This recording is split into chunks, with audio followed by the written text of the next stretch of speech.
उसको खोलना है घुमाने के लिए। आप सबका स्वागत है।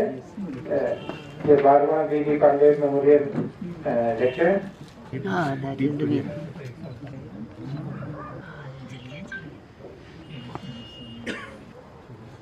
करने से पहले जरा मुझे कुछ और कहना है। पिछले हफ्ते हमारे ट्रस्टी और गवर्निंग बॉडी के डॉक्टर हरीशचंद्र पांडे जी, उनका निधन हो गया। वो बीआईटी मिश्रा के वाइस चांसलर या डायरेक्टर जो थे, और उन्होंने यहाँ कुमाऊं में भी बहुत सारा काम किया है। जैसे भीमताल में जो Birla institute of applied sciences है, एक्सेट्रा। और अभी वो आए थे अगस्त में, 90 साल के थे और बिल्कुल ठीक थे, लेकिन ये तो मैं ये दुखद। तो आपके पिताजी भी ने ये उत्तराखंड सेवा निधि जो ट्रस्ट है उसको की स्थापना करी थी 1968 में। तो ये भी और आज हमको उसी के कारण कि मंच मिला है सेवा निधि का, जिसमें हम लोग ये काम कर रहे हैं। तो उनके प्रति हमको अपनी श्रद्धांजलि। फिर दूसरी उसी दिन की घटना है, 25 तारीख की सवेरे मिस्टर अशोक दयाल, वो Rajeshwar Sushila, you may be knowing Mr. Rajeshwar Dayal. So he formed a trust which is assets after his and his nephew. So they have been supporting us. उनका दयाल फैमिली का मेरे से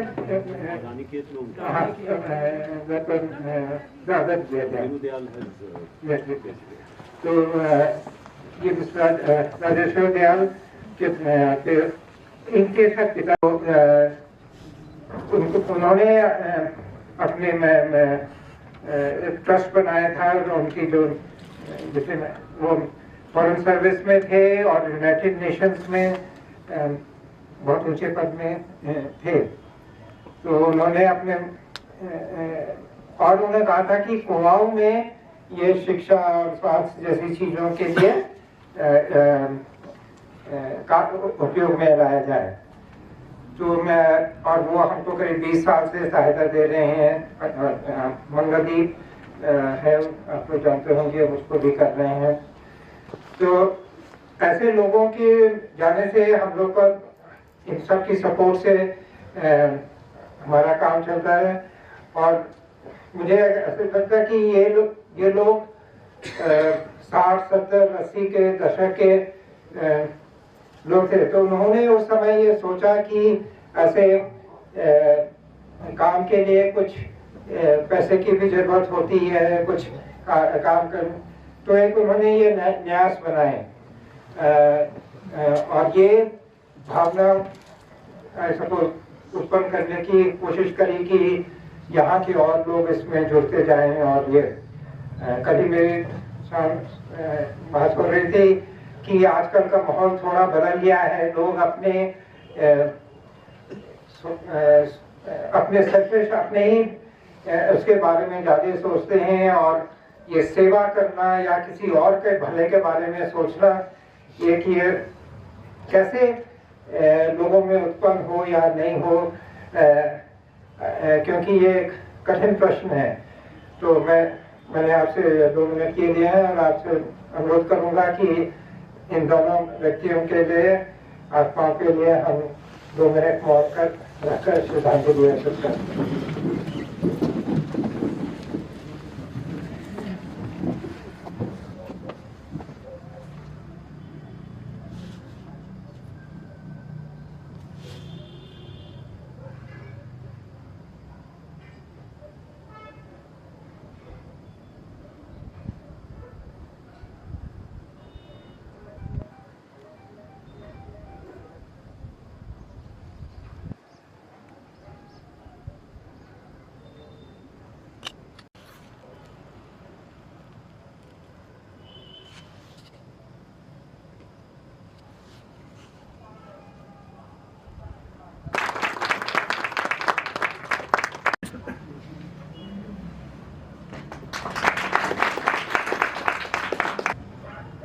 श्री श्याम सरन जी भारत के पूर्व विदेश सचिव हैं। आपने परमाणु मामलों और जलवायु परिवर्तन से जुड़े वैश्विक मुद्दों पर प्रधानमंत्री के विशेष दूत के रूप में कार्य किया है। अपने सेवा काल में आप नेपाल, म्यांमार और इंडोनेशिया में भारत के राजदूत तथा मॉरिशस में उच्चायुक्त रहे। 2010 में सरकारी सेवा छोड़ने के बाद आपने 2011 से 2017 तक आर्थिक मुद्दों पर केंद्रित एक प्रतिष्ठित think tank research and information system for developing countries का नेतृत्व किया। आप 2013 से 2015 की अवधि में नेशनल सिक्योरिटी काउंसिल के अंतर्गत नेशनल एडवाइजरी बोर्ड के अध्यक्ष भी रहे। वर्तमान में आप नई दिल्ली में स्थित इंडिया इंटरनेशनल सेंटर के अध्यक्ष हैं। इसके साथ ही सेंटर फॉर पॉलिसी रिसर्च और इंस्टीट्यूट ऑफ चाइनीज स्टडीज के गवर्निंग बोर्ड के सदस्य हैं। आपकी 2 पुस्तकें प्रकाशित हुई हैं, how India sees the world and how China sees India and the world. Civil service में आपके योगदान के लिए 2011 में आपको भारत के 3रे सर्वोच्च नागरिक अलंकरण पद्म भूषण से सम्मानित किया गया था। भारत जापान संबंधों को बढ़ावा देने के लिए आपको जापान के सम्राट द्वारा मई 2019 में spring order gold and silver star से सम्मानित किया गया है।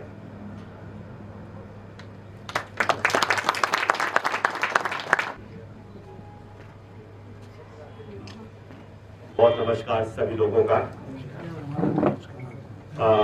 ललित पांडे जी, अनुराधा जी, श्री रंजन जोशी जी, यहाँ पे सभी उपस्थित देवियों और सज्जनों, मैं उत्तराखंड सेवा निधि पर्यावरण शिक्षा संस्थान और इस संस्थान के प्रबंधक श्री ललित पांडे जी का अत्यंत आभारी हूँ कि उन्होंने मुझे 12वें बीपी पांडे स्मृति व्याख्यान प्रस्तुत करने के लिए आमंत्रित किया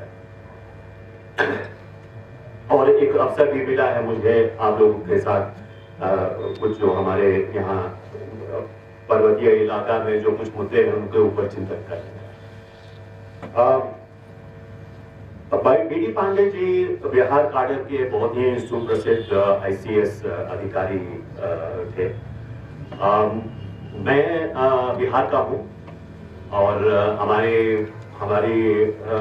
हमारा जन्म और ये पढ़ाई लिखाई भी पटने में हुई और उस समय जब मैं पटने में था हमारे जो पिताजी थे वो वहाँ एक डॉक्टर थे, प्राइवेट प्रैक्टिस करते थे और पटना उन दिनों में काफी छोटा शहर होता था, तो सभी जो वहाँ जाने माने लोग थे उनके बीच में काफी घनिष्ठ संबंध रहता था।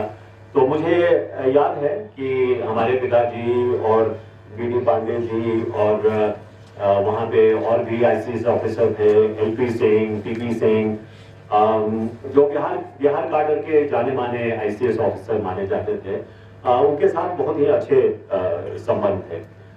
सारे बिहार में लोग उनको जानते थे और खास करके श्री बीडी पांडे जी ने बिहार के उन्नति के लिए उसके बिहार के लोगों के खुशहाली के लिए जो योगदान किया वो अभी भी लोग याद करते हैं। और बिहार में कार्यकाल के बाद वो दिल्ली गए। केंद्रीय सरकार में भी उन्होंने काफी समय तक काम किया, फाइनेंस सेक्रेटरी रहे और फिर कैबिनेट सेक्रेटरी भी रह चुके थे।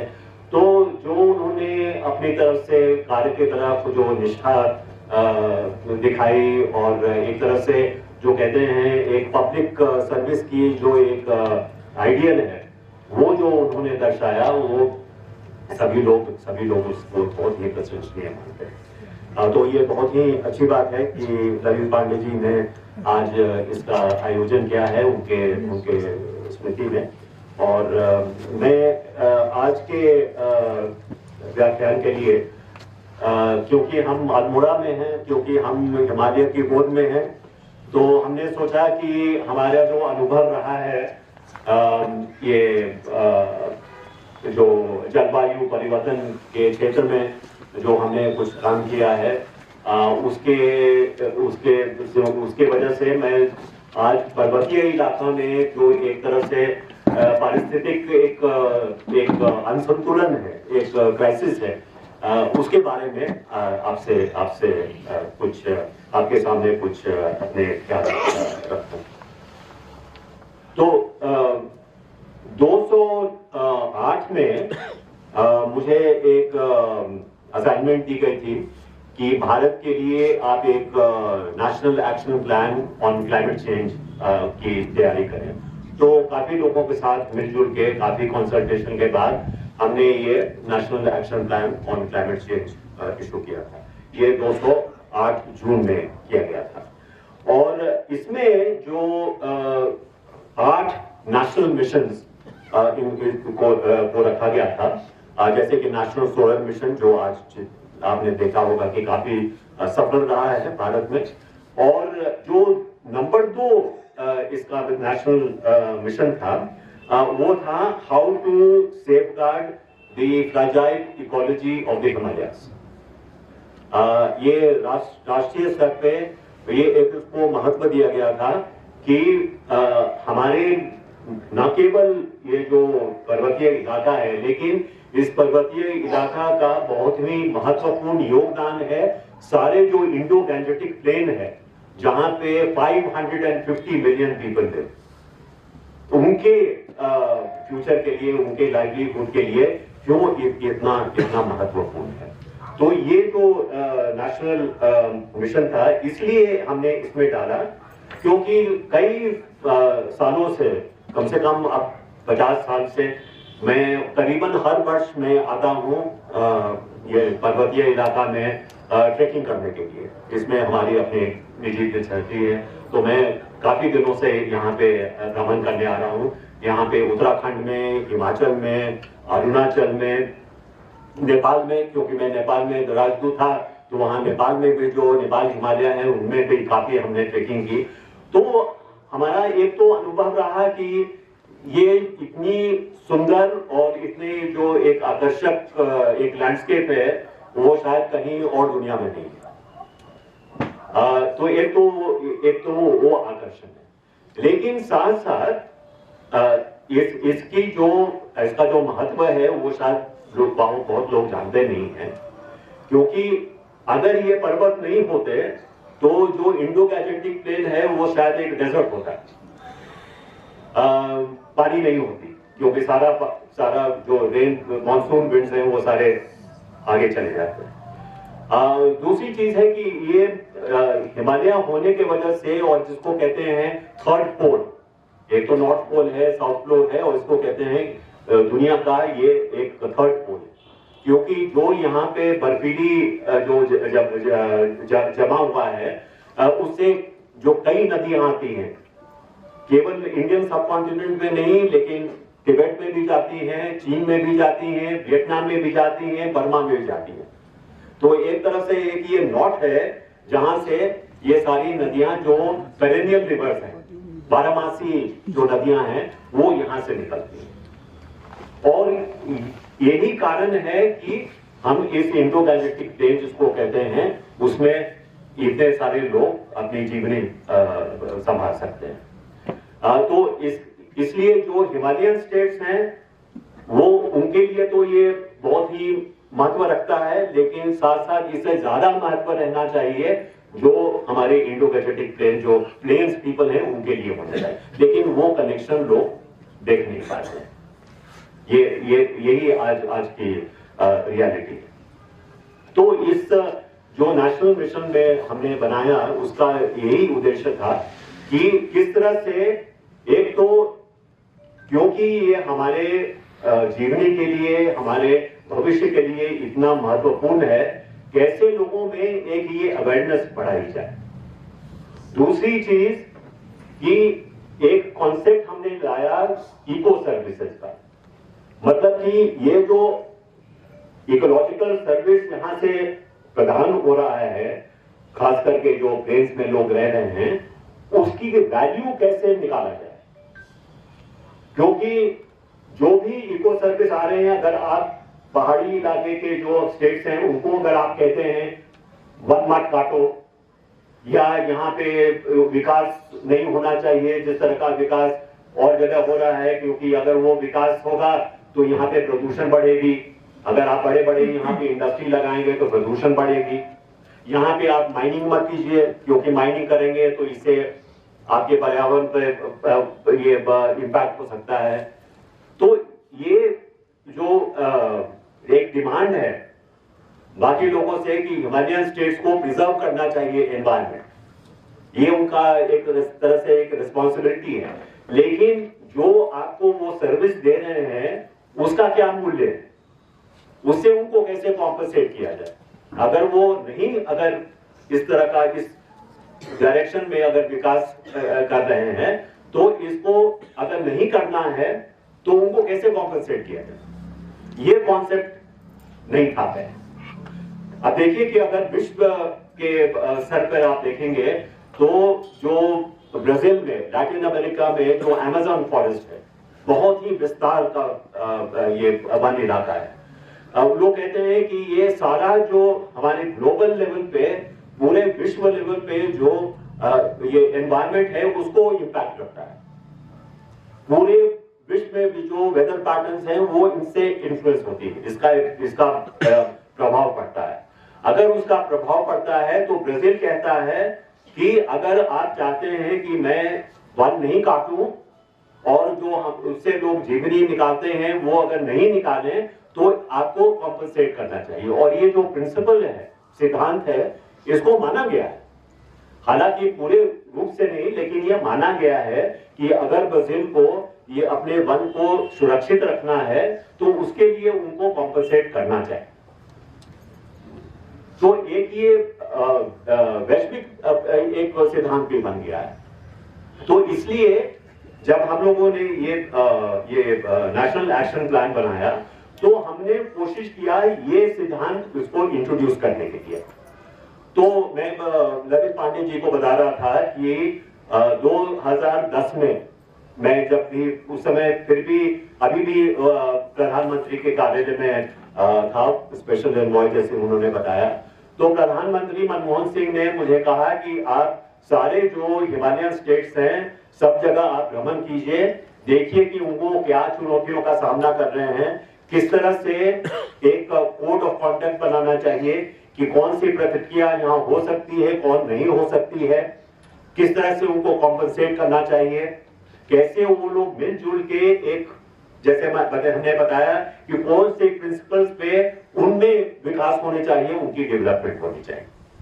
तो उसके संदर्भ में मैं सारे जो हमारे हिमालयन स्टेट्स में मैंने टूर किया, ये नॉर्थ ईस्ट में, वेस्ट बंगाल में, अरुणाचल में, ये हिमाचल और उत्तराखंड में, कश्मीर में, सारे जो हिमालयन स्टेट्स में वो हमने भ्रमण किया।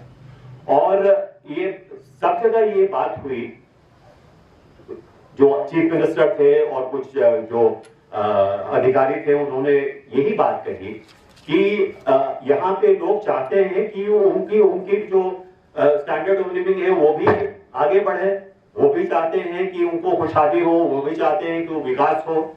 अगर आप कहते हैं कि विकास इस तरह से नहीं होना चाहिए, दूसरी तरह से होना चाहिए, तो गाइडेंस मिलनी चाहिए कि किस तरह से जाए।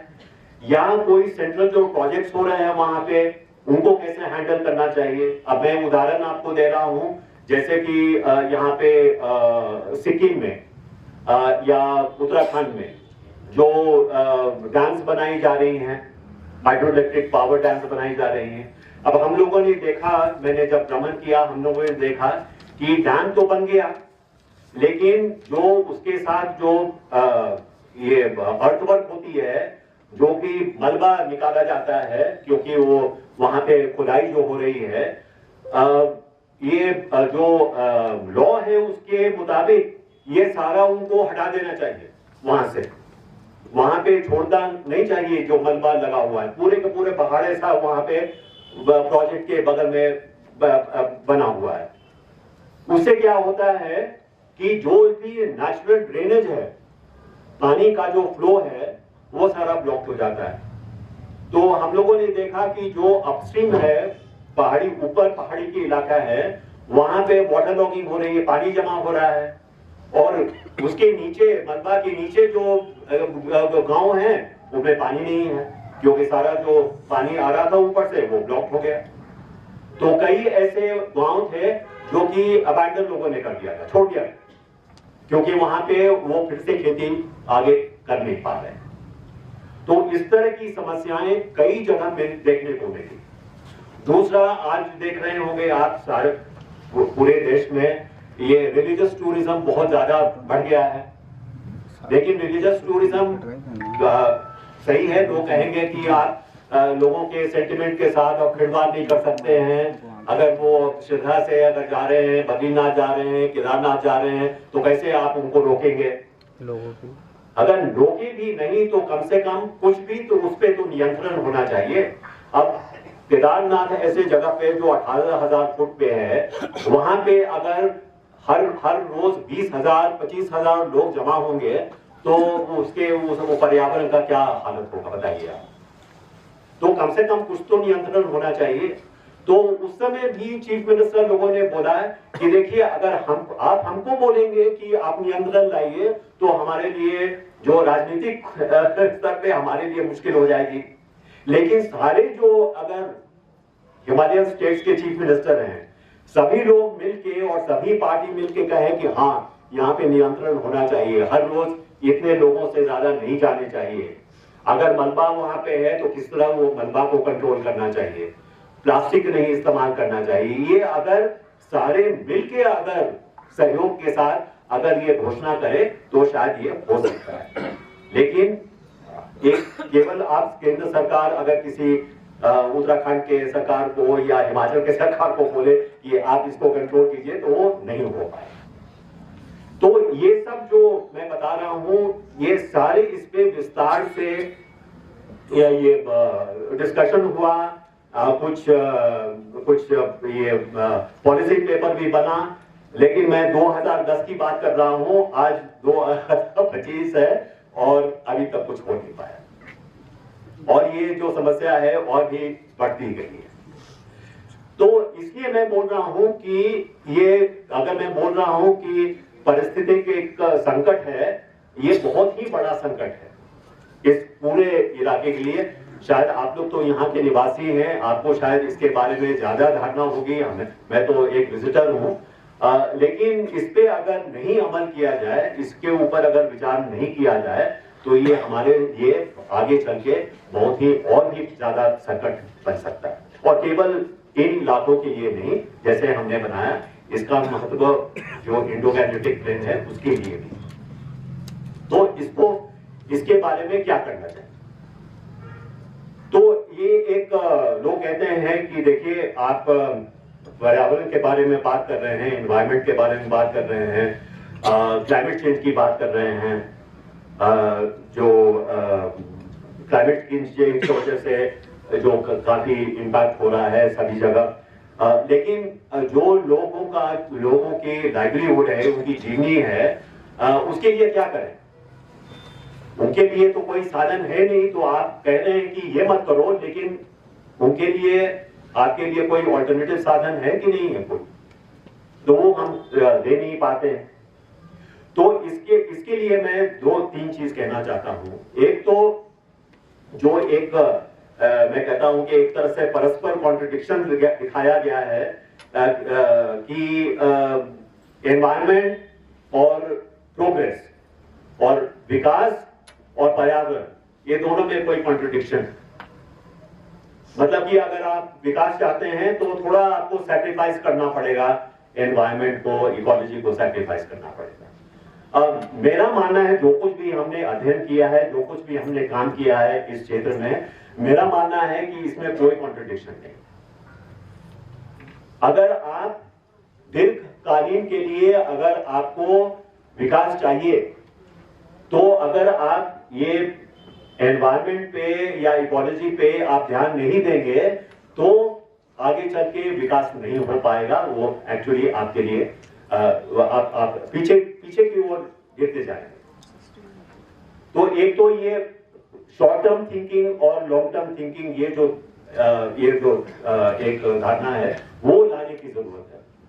क्योंकि मैंने देखा है यहाँ पे भी उत्तराखंड में मैं बता रहा था ललित पांडे जी को कि मैं जा रहा था बिनसर, ये जो अलकनंदा वैली का जो कि ये 4 धाम हाईवे बना है आजकल, 4 लेन हाईवे, 6 लेन हाईवे कहीं कहीं पे है, उसे काफी ये जो एक बहुत ही नाजुक एक तरह से जो एक हिमालयन एरिया है, उस पे बहुत ही ज्यादा दुष्ट परिणाम हुआ है। रोड तो बन गया, लेकिन आप मान लीजिए कि करीब हर हफ्ते किसी न किसी जगह पहाड़ गिर जाता है, रोड कट जाता है, फिर रोड को मरम्मत करना चाहिए, उस पे पैसे खर्चे होते हैं। तो रोड बनाने में तो खर्च हुआ ही, लेकिन साथ साथ हर हफ्ते या हर 2 रोज पे आपको अगर पहाड़ गिर गया है, अगर आपको सफाई करना है, फिर से मरम्मत करना है, तो आप सोचिए कि कितने पैसे उसमें लगते हैं। इसके ऊपर कोई ध्यान ज्यादा दिया नहीं जाता है। अब क्योंकि वो जो गंगोत्री का रास्ता है वो कई जगहों पे टूट गया है, अब वो बात कर रहे हैं कि एक उसमें भी बाईपास होनी चाहिए, जो कि और भी एक डेलिकेट इलाका है, जो भी और भी बहुत ही सेंसिटिव जोन है, उसके मार्फत भी अब एक रोड बनना चाहिए। तो इससे तो पूरे खास करके जो यहाँ के लोग निवासी हैं, अगर उनमें ये धारणा नहीं आएगी, उनको एक ये अवेयरनेस नहीं आएगी, और अगर वो मिलके अगर इसको नहीं अपोज करेंगे तो ये तो बढ़ता जाएगा। अब देखिए कि अगर अलकनंदा वैली में अगर उन्होंने ये 4 लेन हाईवे बनाया है, 6 लेन हाईवे बनाया है, तो फिर रेलवे बनाने की क्या जरूरत है? अब अभी ऋषिकेश से ये कर्णप्रयाग तक अभी रेलवे बन रही है। अब वो रेलवे बनाने के लिए सारे जो वहां के पहाड़ हैं, करीब 27 टनल को खोदा जा रहा है। अब ये अगर आप कीजिएगा तो अलकनंदा वैली तो फिर सरवाइव नहीं कर पाए। तो इसलिए मैं कह रहा हूं कि जो भी उससे शॉर्ट टर्म आपको बेनिफिट मिलेगा, लेकिन जो कुछ भी आपके लाइवलीहुड में कुछ बढ़ोतरी आएगी अभी, इसका मतलब होगा कि जो अगली पीढ़ी है और आपके बाद भी कुछ साल बाद आप देखेंगे कि जो कुछ भी आपने मुनाफा पाया वो खत्म ही हो गया। तो एक ये जो सोच है बदलने की जरूरत है, और शायद आपके जैसी संस्थान जो यहाँ पे है, शिक्षा संस्थान है, शायद ये मोबिलाइज करनी चाहिए ये ओपिनियन। तो ये जो हमने कहा कि ये जो एक तरह से कॉन्ट्रडिक्शन बनाया जा रहा है विकास और पर्यावरण में, ये मैं सोचता हूं कि ये कॉन्ट्रडिक्शन है नहीं। अगर आप इसको जरा बैलेंस्ड वे में अगर आप देखें तो कोई कॉन्ट्रडिक्शन नहीं। In fact as I said, development के लिए ये एनवायरमेंट प्रोटेक्शन, एनवायरमेंट को संतुलन रखना बहुत ही आवश्यक है। अब मैं अंत में ये कहना चाहूंगा, क्योंकि लोग कहते हैं कि अच्छा आपने तो बता दिया कि क्या संकट है, लेकिन आगे क्या करना चाहिए, किस तरह से आगे बढ़ना चाहिए। तो एक तो है कि सरकार जो है, आप उत्तराखंड सरकार अगर देखेंगे, अगर सुप्रीम कोर्ट में कोई मुद्दा जाता है कि आप यहाँ पे डैम क्यों बना रहे हैं, आप यहाँ पे वन को क्यों काट रहे हैं, इससे क्लाइमेट चेंज भी ज्यादा बढ़ रही है या इकोलॉजी पे ये प्रभाव पड़ रहा है, तो अब वो ऑफिशियल अगर कम्युनिकेशन आप देखें उत्तराखंड सरकार की तरफ से, तो वो कहते हैं कि ये सारा इम्पैक्ट देखा गया है और कोई एविडेंस हमारे पास नहीं है कि ये इम्पैक्ट हो रहा है, तो इसको नहीं रोकना चाहिए। तो ये अगर इस पे अगर जनता की तरफ से अगर दबाव आएगा, तब ये शायद सरकार सुन पाएगी, लेकिन अभी वो जनता की तरफ से वो प्रभाव नहीं आ रहा है, पब्लिक ओपिनियन नहीं काम कर रहा है। खास करके जैसे कि मैंने बताया ये अलकनंदा वैली के लिए, जबकि ये टनल मशीन चल रही थी रात को, मैं रात भर सो नहीं पाया क्योंकि इतनी आवाज आ रही थी मशीन से। तो सुबह में कई गांव के लोग इकट्ठा होकर देखने के लिए कि कौन लोग आए हुए हैं, और उन्होंने आके बातचीत शुरू की। तो हमने उनसे पूछा कि भाई ये टनल मशीन इतने पूरे रात भर चलती रहती है, आपको इससे डिस्टर्बेंस नहीं होता है? और ये देखिए कि यहाँ पे जो इकोलॉजी है इसको बिल्कुल खत्म किया जा रहा है, इससे आपको कोई कठिनाई नहीं है। तो कहते नहीं जी, ये तो बहुत अच्छा काम हो रहा है, क्योंकि ये रेलवे बनेगी और ये रोड बनेगा तो हम और गेस्ट हाउस बना सकते हैं, ज्यादा टूरिस्ट लोग आ सकते हैं, उसे ज्यादा हमारे इनकम में बढ़ोतरी आएगी। तो आप क्यों कह रहे हैं कि नहीं होना चाहिए? तब ये धारणा को कैसे बदला जाए? क्योंकि अगर लोकल कम्युनिटी भी सोच रही है कि ये हमारे भले के लिए है, तो फिर ये जो दीर्घकालीन का जो एक समस्या है, एक चुनौती है, उसका कैसे हम सामना करें? इसलिए बहुत जरूरी है कि एक तरह से कम्युनिटी लेवल पे अगर जागरण नहीं होगी, कम्युनिटी लेवल पे एक मोबिलाइजेशन नहीं होगी, उसके बिना शायद इससे जूझना संभव नहीं होगा। सही है कि केवल कम्युनिटी लेवल पे जागरण हो, कम्युनिटी लेवल पर मोबिलाइजेशन हो, ये शायद उससे सिर्फ उसी से काम नहीं बन सकता है। ललित पांडे जी ने भी बताया कि लीडरशिप होनी चाहिए, ऊपर से भी एक तरह से एक जो कहते हैं कि लीडरशिप के लेवल पे जो एक डायरेक्शन देंगे, जो एक सोच जाहिर होगी, उससे बहुत फर्क पड़ सकता है।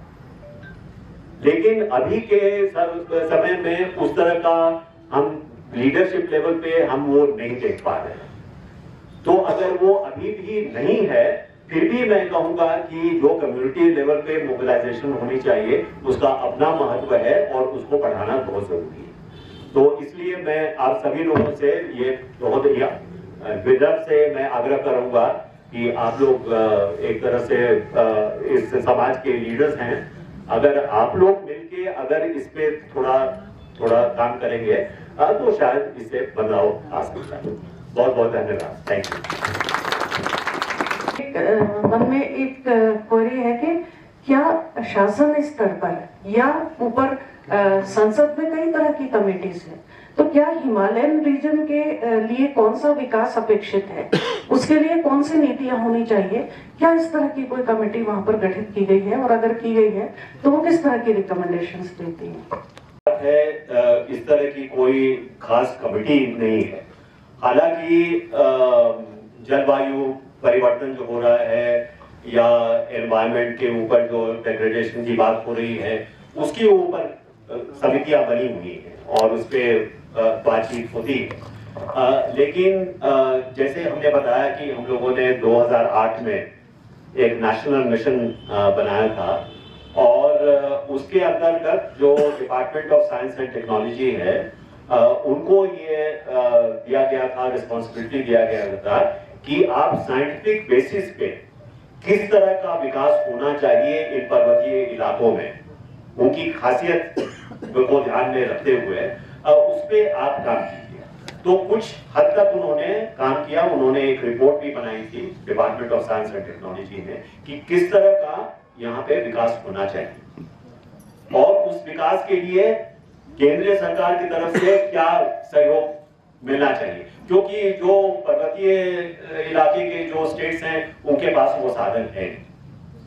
तो ये जैसे मैंने बताया कि ये प्रिंसिपल एक्सेप्ट हो गया था उस समय, लेकिन जैसे कई मामलों में होता है कि वो ये जो वो कागजी में रह जाता है, उसके आगे नहीं बढ़ता।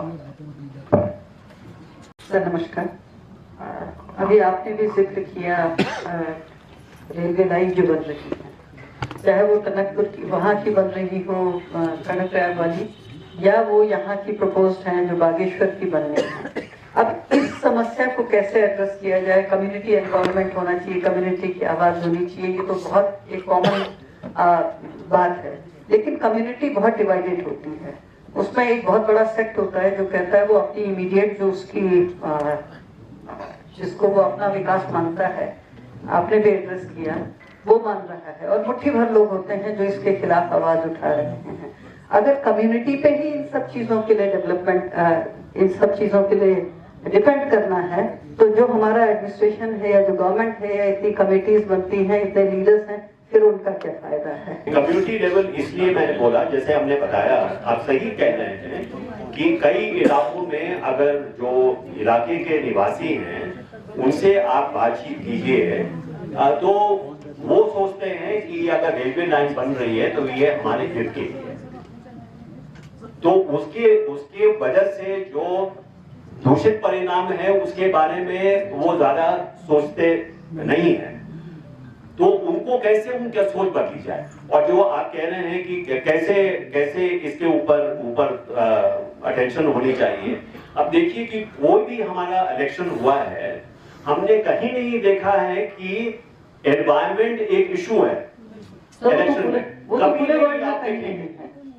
तो ये बहुत ही एक तरह से विडंबना है ना कि जो सभी लोगों के ऊपर इतना दूषित परिणाम हो रहा है, लेकिन जब इलेक्शन होता है कोई क्लाइमेट चेंज के बारे में, एनवायरमेंट के बारे में कभी उसको वो मुद्दा कोई नहीं उठाता।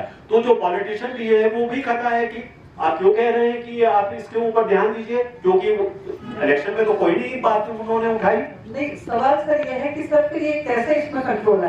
तो जो अगर ज्यादा सीमित है ये संख्या, जो लोग इसके बारे में सोच रहे हैं, जो चाहते हैं कि ये बदलाव आना चाहिए, कम से कम आप लोग अपना तो आवाज उठाइए। जनता जो है वो तो कुछ परसेंट है ना जो कहते हैं नहीं होना चाहिए, 90% लोग तो यही कहते हैं कि वहाँ पर जो है विकास होना चाहिए। ऐसे ही 2500 डाम है, तो 2500 डाम के लिए कुछ जब जो दूर क्षेत्र के लोग हैं वही लोग कहते हैं कि वो डैम नहीं बनना चाहिए, लेकिन 90% लोग तो कहते हैं कि हमने क्षेत्र में गए तो बनना चाहिए हमारा विकास होगा। तो इस पर शासन जो है, प्रशासन जो है, इस पर क्यों हस्तक्षेप नहीं करता, नहीं जाना चाहता। जैसे मैंने कहा कि एक तो विकास की क्या परिभाषा है, इसके ऊपर सोचना बहुत ही आवश्यक है। और ये धारणा जो है वो शिक्षा के माध्यम से लोगों को एक तरह से, जो जैसे आपकी यहाँ संस्था है, किस तरह से लोगों को ये वो परिचय दिया जाए कि कितना महत्वपूर्ण है ये एनवायरनमेंट को सही संतुलित रखना। वो धारणा के बिना बहुत मुश्किल है इसको रोकना, क्योंकि लोग सोचते हैं कि उनके दिमाग में डैम है विकास है, सड़क है विकास है। गलत नहीं है, लेकिन और मैं ये नहीं कह रहा हूं कि डैम नहीं होना चाहिए, सड़क नहीं होना चाहिए, लेकिन सरकार के खुद नियम है कि अगर सड़क बनाना है, खास करके पर्वतीय इलाका में अगर सड़क बनाना है तो किन किन नियमों का पालन करना चाहिए, वो नियमों का पालन नहीं हो रहा है। तो जो लोग चाहते हैं कि सड़क बने, तो उनको तो कम से कम ये तो कहना चाहिए कि हाँ आप सड़क बनवाइए, लेकिन ये भी आप निगरानी रखिए कि जो नियम है, सरकार के खुद नियम है, किस तरह से ये सड़क बननी चाहिए, वो नियम का तो पालन कीजिए। आप नियम का तो पालन नहीं हो रहा है। मेरा एक आपसे सवाल है कि लीगल एंगल उसका क्या है? जैसे आप बता रहे थे कि जो इकोलॉजिकल डिविडेंड है, इकोलॉजिकल डिविडेंड खाली इंडिया में ही नहीं है मेरे ख्याल में। आप तो क्योंकि हमारे विदेश सचिव रहे हैं, जितना मैं यूरोप में देखा हूँ, स्विट्जरलैंड में जो हाईलैंडर्स हैं उनको ऊपर मकान नहीं बनाते, आप चाहते हो छोटे मकान बनाते, उनको पैसा दिया जाता है। उन्होंने कहा है कि मैं ऊपर तब रहेंगे जब हमको आप इकोलॉजिकल डिविडेंड देंगे, अदरवाइज हम ऊपर इकोलॉजी मेंटेन नहीं करेंगे। तो जब हम इंडो गैंगेटिक प्लेन को फर्टिलिटी भी देते हैं, इंडो गैंगेटिक प्लेन को या पूरे भारत को ऑक्सीजन भी देते हैं, तो क्यों उत्तराखंड के लोग इकोलॉजिकल डिविडेंड के हकदार हैं? मैं ये नेशनल एक्शन प्लान में बनाया गया था, और जो हमने बताया कि सारे जो हमारे पर्वतीय इलाके के जो स्टेट्स हैं, मैंने भ्रमण भी किया और उनसे राय मशवरा भी किया। तो ये जो सिद्धांत है कि इकोलॉजिकल सर्विसेज के लिए पेमेंट होनी चाहिए, ये प्रिंसिपल एक्सेप्ट हो गया केंद्र सरकार के लेवल पे और प्रधानमंत्री के लेवल पे ये बात मान लिया गया था कि इससे इतना महत्वपूर्ण हमें सेवाएं मिल रही हैं, इसका कुछ एक हिसाब होना चाहिए और एक कॉम्पनसेशन होना चाहिए। प्रिंसिपल एक्सेप्ट हो गया, लेकिन प्रिंसिपल एक्सेप्ट होने के बाद बनाना चाहिए ना कि अच्छा हम कैसे डिसाइड करें कि उत्तराखंड को कितना मिलना चाहिए, किस बेसिस पे ये डिसाइड किया जाएगा। ये डिसाइड किया जाएगा कि आपका जो फॉरेस्ट एरिया है वो कितना है, कार्बन क्रेडिट या अगर आप नदियों की बात कर रहे हैं तो क्या आपने किया है नदियों को साफ रखने के लिए, नदियों को इंटैक्ट रखने के लिए, तो कुछ तो क्राइटेरिया बननी चाहिए ना। क्राइटेरिया बनी नहीं, तो क्राइटेरिया नहीं बनेगी तो फिर आप आगे कैसे बढ़ेंगे। और जो स्टेट्स हैं उन्होंने इस पे इनिशिएटिव नहीं लिया। मान लीजिए कि केंद्र सरकार ने नहीं कुछ इस पे कार्रवाई की, तो क्यों नहीं जो स्टेट गवर्नमेंट है उन्होंने क्यों नहीं कार्रवाई की। अगर उन्होंने कहा कि अच्छा आपने ये सिद्धांत एक्सेप्ट कर दिया है तो ये क्राइटेरिया हमने बनाई है, अगर आपको कोई इससे आपत्ति है तो आप बोलिए, लेकिन ये क्राइटेरिया है। आप लोग यहाँ बैठे हुए हैं, आप क्राइटेरिया बनाइए। मेरा ये मानना है कि ये बड़ी बड़ी मशीनों से ये पहाड़ को नहीं खोदा जाना चाहिए। जैसा आपने कहा कि विकास भी होना ही है, उसको रोका भी नहीं जा सकता है। जनता की भी डिमांड रहती है कि हाँ सड़क बनाओ, यहाँ ये करो, और राजनीतिक व्यक्ति भी उसके लिए मजबूर हो जाते हैं कि हाँ यहाँ होना है। लेकिन विकास के साथ साथ जैसा आपने कहा संतुलित विकास हो, तो उसके लिए बहुत जरूरी है कि सरकार को ऐसे सुझाव जाए कि भाई पहाड़ में बड़ी मशीनों से काम न किया जाए। तो आपको लगता नहीं कि ये सही समय आया कि हिमालय को लेके सेपरेट मंत्रालय होना चाहिए। मंत्रालय हिमालय को लेके स्पेशल होगा तो कम से कम हिमालय राज्यों का वहाँ कोई सुनवाई होगी। और दूसरा आपने बोला डैम किसको चाहिए? हिमालय राज्यों को तो कोई डैम नहीं चाहिए। हमको इतने बड़े डैम क्यों चाहिए?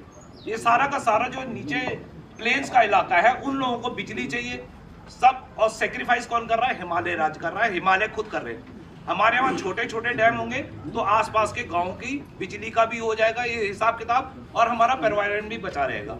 लेकिन मैं ये सुझाव नहीं दे पाएगा कि एक और मंत्रालय बनाया जाए क्योंकि वो भी एक तरह से ब्यूरोक्रेटिक हो जाएगा। क्या वो इसके लिए समाधान ढूंढ पाएंगे? मुझे नहीं लगता है कि ढूंढ पाएंगे, क्योंकि जैसे मैंने कहा कि जब तक कि एक पॉलिटिकल लेवल पे एक इसके बारे में एक धारणा नहीं होगी और लोग जो पॉलिटिकल लीडर्स हैं उनको ये अगर बात नहीं आएगी दिमाग में कि अगर मैं ये नहीं करूंगा तो मुझे वोट नहीं मिलेगा, तब वो उसके ऊपर थोड़ा ध्यान देंगे। हैंडपोल नाम की एक डिजिटल प्लेटफॉर्म में और इंडियन एक्सप्रेस की रिपोर्ट एक आई जिसमें कहा गया कि मानसून के इतिहास में पहली बार ऐसा हुआ कि दक्षिण पश्चिम मानसून हिमालय को पार कर तिब्बत में चला गया। तो इस पर कोई रिपोर्ट्स उसके बाद कहीं दिख नहीं रही है, कोई चर्चा नहीं हो रही है। तो इस बारे में नेशनल लेवल पे कोई चिंता है? क्योंकि अगर हम हिमालय की इकोलॉजी की बात करें तो पूरा मानसूनी बारिश और वेस्टर्न डिस्टर्बेंस से जो बारिश होती है उस पर डिपेंड होता है पूरा।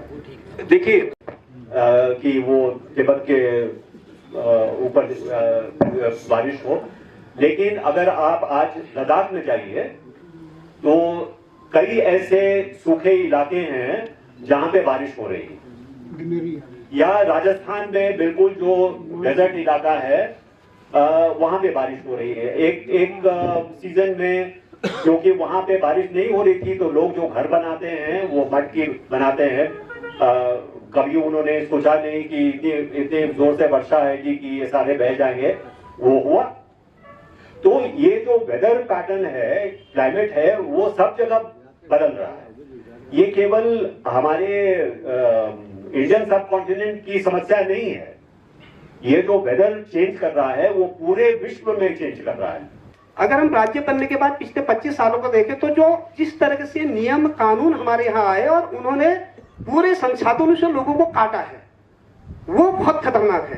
पर आपने ये बात पहले भी कह दी है कि ये मुद्दे जो है पॉलिटिकल है एक तरह से, और वहां पर 90% जनता जो बातें ये कर रहे हैं उसके पक्ष में नहीं है। वो जैसे सबने यही कहा ना कि उनका पक्ष में कुछ और है। तो ये मुझे तो लगता है इससे क्या हुआ है कि जितनी एक्टिविज्म और इत्यादि उत्तराखंड में है ये और कहीं नहीं मिलती है। लेकिन इसका लोगों का जिंदगी भर आप ये बहस करते रहिए, कुछ होता नहीं है। सबसे पहले तो आपको धन्यवाद देना चाहता हूँ कि आपने पूरे हिमालय के जो संकट चला उसका एक गागर में सागर भर दिया। तो मेरा यह कहना है सर, सरकार को सबसे पहले ये जितना जियोमॉर्फिक सर्वे है रिवर वैली में करा लेनी चाहिए और भविष्य में उसको क्रॉस कर देना चाहिए कि यहाँ पर कोई फर्क कर सकना हो। अगर हम आगे की बात करते हैं वो जिन्होंने बनाया उनकी भी गलती मैं नहीं कर रहा हूँ, क्योंकि ये नेग्लिजेंसी है, उनको पता ही नहीं है कि नदी का अपना घर है। कोई बताने वाला भी तो नहीं। हाँ, कोई बताने वाला, वो नदी का अपना घर है सर, वो वापस आएगा, कभी भी आ सकती है। अब हम नदी को बदनाम करें लगाऊंगा तो सबसे पहले सरकार को जरूरत है जियोमॉर्फिक सर्वे सारी वैलीज में किया जाए, उत्तराखंड में पूरे हिमालय की, और उनको रेड मार्क कर दिया जाए डिजारेशन ऑफ फ्लड। लेकिन रेड मार्क उसके बाद ग्रीन मार्क भी तो लगाइए कि यहाँ पर हाँ, पहले तो रेड मार्क, आपका प्रश्न बिल्कुल अच्छा है, और ग्रीन मार्क भी होना चाहिए कहाँ पर सूटेबल है, ताकि लोग इस तरह से कंस्ट्रक्शन न करें। मैं लोगों को या सरकार को उसमें निकाला, ये नेग्लिजेंस है हमारे, हम सर्वे नहीं करा पा रहे। मेरा सर आपसे निवेदन है कि क्या इतने ऊंचे पद पर रह चुके हैं और आपकी बात में दम है, तो केंद्र सरकार को हिमालय के रिवर के रिजुवनेशन में कोई बनाइए। जैसे अभी मंत्रालय की बात, सबसे पहले मंत्रालय रिजुवनेशन में चाहिए ताकि वहाँ जा सके। मेरी रोड टूटती है और पीडब्ल्यूडी के यहाँ जाऊँगा, मेरे घर पानी नहीं आएगा, जल निगम जाऊँगा, नदी सूखे में कहाँ जाऊँ। आपको जानकारी दे दूं कि जल शक्ति मंत्रालय के मार्फत एक नेशनल हाइड्रोग्राफिक सर्वे हमेशा किया जाता है। उसमें एक कठिनाई ये आती है कि काफी सारे जो हमारी नदियां हैं और जो लोकल भी नदियां हैं, जैसे कि बिहार और यूपी में कई ऐसे नदी हैं, केवल स्नोफेड रिवर नहीं, कोई लोकल भी रिवर्स हैं जो कि क्रॉस बॉर्डर रिवर्स हैं, ट्रांसनेशनल रिवर्स हैं। तो अगर डेटा अगर कलेक्ट करना है तो केवल जो इंडियन साइड पे अगर आप डेटा केवल कलेक्ट कर पाएंगे तो उससे वो कंप्लीट नहीं होता है। नेपाल के तरफ जो ये जल स्रोत है उसको भी इंक्लूड करना जरूरी है कि खास करके जो लोकल रिवर्स हैं और लोकल वाटर बॉडीज हैं, उत्तराखंड में, हिमाचल में जो अंडरग्राउंड स्प्रिंग्स हैं वो बहुत ही महत्व रखते हैं। काफी वाटर सप्लाई ये स्प्रिंग से आती है। तो कई स्प्रिंग्स ऑलरेडी ड्राई हो चुके हैं, लेकिन जो हमारी डिपार्टमेंट ऑफ एटॉमिक एनर्जी है वो रेडियो आइसोटोप इस्तेमाल करके वो क्या उसके जो अंडरग्राउंड स्प्रिंग्स हैं उसका क्या हालत है उसकी, और कई नई ऐसे स्प्रिंग्स हैं जिनको उन्होंने खोज निकाला है। तो ऐसे कुछ साधन है हमारे पास जिससे कि कम से कम कुछ समय तक ये जो हमारे ट्रेडिशनल वाटर सोर्सेज हैं उनको हम ऑगमेंट कर सकते हैं कि वो ये सर्वे हो जाए, geomorphic survey along the river valleys of Himalaya region including Uttarakhand. दूसरा मेरा निवेदन ये है कि हमें कोई डेटा नहीं चाहिए, हमें जो यहाँ के नदियाँ सूख रही है उसकी अकाउंटेबिलिटी तय कर दे, कौन कहाँ जाएं हम। इतनी दूर अल्मोड़ा आकर के हम लोगों से पारिस्थितिकी की संकट के बारे में बात करने के लिए बहुत धन्यवाद। उत्तराखंड सेवा निधि पर्यावरण और यहाँ के नागरिकों तो एक्चुअली काफी महत्वपूर्ण प्रश्न उठे हैं इनके व्याख्यान से, जिसकी उन्होंने कुछ सुझाव भी दिए हैं। क्योंकि सबसे महत्वपूर्ण सुझाव है कि यहाँ के जो कि लोग हैं वो और इसके बारे में जागरूक करें बाकी लोगों को भी और अपने नेताओं को भी कि उनमें एक अवेयरनेस आए। कांस्टेंट है, मुझे पता है जैसे कि यहाँ पे कई लोग हैं जो कि इसमें बहुत मजबूर हैं इस चीज में, लेकिन वो एक या दो आवाजों से नहीं होगा। कई लोगों को आवाज़ उठानी होगी। डैम्स के बारे में जो बात हुई थी, तो कुछ साल पहले एक पंचेश्वर डैम के बारे में अचानक नया वो उठा कि इसके, तो मेरे ख्याल से नेपाल से प्रेशर आ रहा था कि इसको बनाना है करके, तो एक समिति थी, तो उन्होंने इसके बारे में एक गलती कर दी कि उन्होंने पब्लिक से इसके बारे में पूछा कि क्या करना चाहिए, कोई आपत्ति है करके। तो मैंने एक छोटा सा नोट भेज दिया था उसमें, जिसके मेन उसके पॉइंट्स ये थे कि एक है कि आजकल जो कि हाइड्रो इलेक्ट्रिसिटी है उसका दाम सोलर के हिसाब से अब ज्यादा बढ़ते जा रहा है, सोलर का दाम गिरते जा रहा है, तो इसका कोई इकोनॉमिक औचित्य नहीं रहेगा। दूसरा है कि ये पहाड़ी नदी है जहाँ की सिल्टिंग बहुत होती है, तो ये डैम्स की लाइफ जो है रिलेटिवली कम होगी। और तीसरी बात यह है कि ये सीस्मिक जोन है जहाँ की कभी आपदा आ सकती है, तो जो कि डाउनस्ट्रीम जो कि लोग रह रहे हैं उनकी जान पे आफत आ सकती है इसकी वजह से, तो बेस्ट है कि इसको अवॉइड किया जाए। दूसरी चीज जो कि आपने कहा था कि सड़कें बन रही हैं 4 धाम मुद्रों के लिए, तो मुझे याद है कि हमारी परंपरा में जो तीर्थ होते हैं वो जो होते हैं उसमें केदारखंड वगैरह जो भी हमारे पुराण वगैरह सब में लिखा है कि ये पैदल जाना है। आपको केदारखंड में उतर, मतलब जो कि हरिद्वार से शुरू होता है, आप पैदल जाते हैं, आप कोई भी वाहन नहीं करते हैं, वाहन अगर इस्तेमाल करते हैं तो आपका पुण्य कम हो जाता है। ये सब हमारे पुराण वगैरह शास्त्रों में लिखा हुआ है। जो हमारे तीर्थ यात्रा है पैदल होती है, उसमें आपका विचार पूरा आपके ध्येय जो होता है उसमें रहता है, आप प्रकृति में रहते हैं, अच्छे विचारों से जाते हैं। उसकी जगह अभी आपने रिलीजियस टूरिज्म बना दिया है इसको, तो ये हमें एक फर्क ये समझना होगा कि एक दर्शन होता है, क्योंकि आपने क्योंकि देव है या देवता है उनका दर्शन कर लिया, दूसरा तीर्थ है, तो ये दोनों चीजें जो है कंप्लीटेड होगी। हमारे तीर्थ स्थल को आपने रिलीजियस दर्शन का केंद्र बना दिया है। ये मेरे ख्याल से एक बहुत भारी गलती कहूँ या जो भी है कमी है हमारी जो कि सोच में। बाकी मेरे ख्याल से जो कि आपने ये एक आशापूर्ण चीज बताई कि हमारी सरकार में भी काफी काम हुआ है इसमें, जैसे कि वो नेशनल इलेक्शन प्लान जो था मुझे पता भी नहीं था, इसको देखना चाहिए और इसको आगे कैसे बढ़ाना है वो आप जैसे ही लोग हैं जो कि इसको सेंटर में प्रमोट कर सकेंगे। तो इसके साथ मैं आपका और समय नहीं लूंगा और फिर से एक बार बहुत बहुत धन्यवाद रामकरण जी।